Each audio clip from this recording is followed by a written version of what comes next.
Hello everyone, আসসালামু আলাইকুম। Welcome back to my channel. সবাই কেমন আছেন? আশা করি সবাই ভালো আছেন।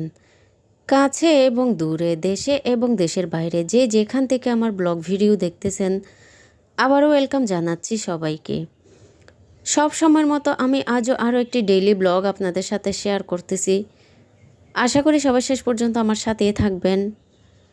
সব সময়ের মতো আমি আজও বলি, যারা যারা এখনও আমার চ্যানেলটিকে সাবস্ক্রাইব করেননি, সাবস্ক্রাইব করে আমার পাশে থাকবেন প্লিজ। আর যারা করে ফেলেছেন সবাইকে অসংখ্য ধন্যবাদ। আর যারা আমার পেজে দেখতেছেন, আমার পেজটিকে ফলো করে রাখবেন। আর লাইক কমেন্ট শেয়ার করতে ভুলবেন না প্লিজ। সবাই বেশি বেশি করে শেয়ার করবেন আর আমার সাথেই থাকবেন। আজ যেহেতু ফ্রাইডে, তো ফ্রাইডের দিন তো যে খিচুড়ি বা বিরিয়ানি কিছু না কিছু তো খেতেই হবে। তো চিকেন বিরিয়ানি রান্না করলাম আজকে। চিকেন বিরিয়ানি খেতে কিন্তু খুবই ভালো লাগে বিফের থেকেও আমার। তো তাই আমি চিকেন বিরিয়ানি রান্না করছি। রান্নাটা অবশ্যই শেয়ার করিনি আমি পুরোপুরিভাবে, কারণ সব সময় তো শেয়ার করা হয়। আজ আমি যে সামান্য করে একটু একটু করে ভিডিও করে নিছি। তো এখন দুপুরের খাবার খেয়ে নিচ্ছি। আমার অবশ্য এমনিতে সবসময় বলি বিরিয়ানি খুবই পছন্দের। খুবই ভালো হয়েছে আসলে, বিরিয়ানিটা একদম ঝরঝরে হয়েছে, খুব ভালো হয়েছে।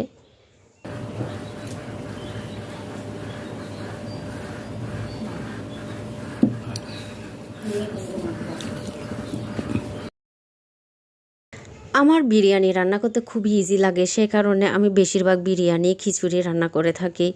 অন্যান্য রান্নার চাইতে বিরিয়ানি রান্না করাটা খুব ভালো লাগে, অবশ্যই খেতেও ভালো লাগে আর রান্না করতেও ভালো লাগে। তো আপনারা কাদের কাদের রান্না করতে ভালো লাগে বিরিয়ানি আমাকে কমেন্টে জানাবেন আর কি।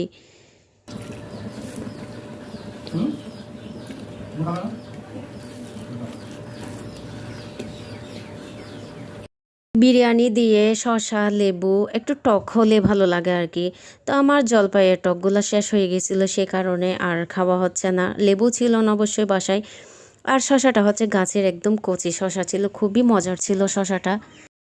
আপনাদের কাদের কাদের টক দিয়ে বিরিয়ানি খেতে ভালো লাগে আর শসা দিয়ে খেতে ভালো লাগে আমাকে কমেন্টে জানাবেন আর কি।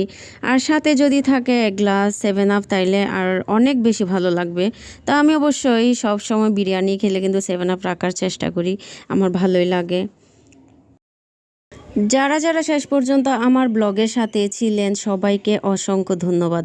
আর কমেন্টে জানাতে ভুলবেন না আমার ব্লগ কেমন হয়েছে। আল্লাহ হাফেজ।